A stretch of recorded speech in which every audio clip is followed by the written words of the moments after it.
In today's video, I'm going to teach you Guide with Squarespace and account.squarespace.com. We'll walk through how to get from the Squarespace start page to the place where you can connect a domain you already own through GoDaddy. I'll keep things clear and simple, and I'll point out what to expect on screen so you're never guessing. First, head to the Create Your Website page on the Squarespace site. This is the main starting point for building and managing a site. I recommend doing this on a desktop browser so all menu labels are visible and easy to find. If you already have a site, that's fine. You're just using this entry point to access your account and settings. Next, look for the profile icon in the top right corner of the page and click it. If you're not signed in yet, this is where Squarespace will prompt you to log in. Use your usual credentials or your preferred sign-in method. If you have multiple Squarespace sites under the same account, signing in here ensures you'll see all of them in one place shortly. After that, choose Account Dashboard. This is your central hub.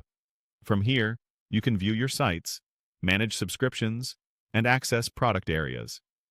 If you don't see what you expect right away, give the page a second to load or refresh.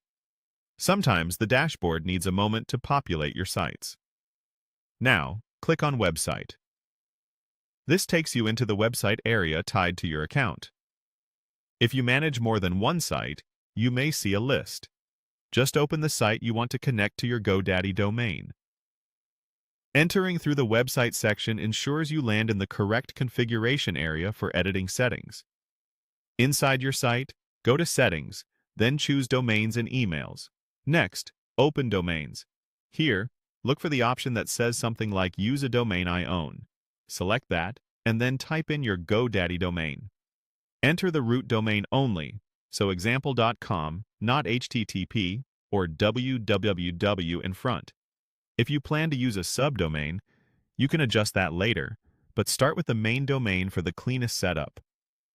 Make sure you have access to your GoDaddy account, because Squarespace may guide you to confirm ownership or update DNS records there. Keeping the GoDaddy site open in another tab can save time. After you enter the domain, Squarespace will recognize it and begin the connection flow. That's expected and means you're in the right place. And that's it. You've reached the correct path from Squarespace's start page to the domain entry point for a GoDaddy-owned address. Save your progress, watch for any on-screen status updates, and you'll be well on your way to a fully connected site.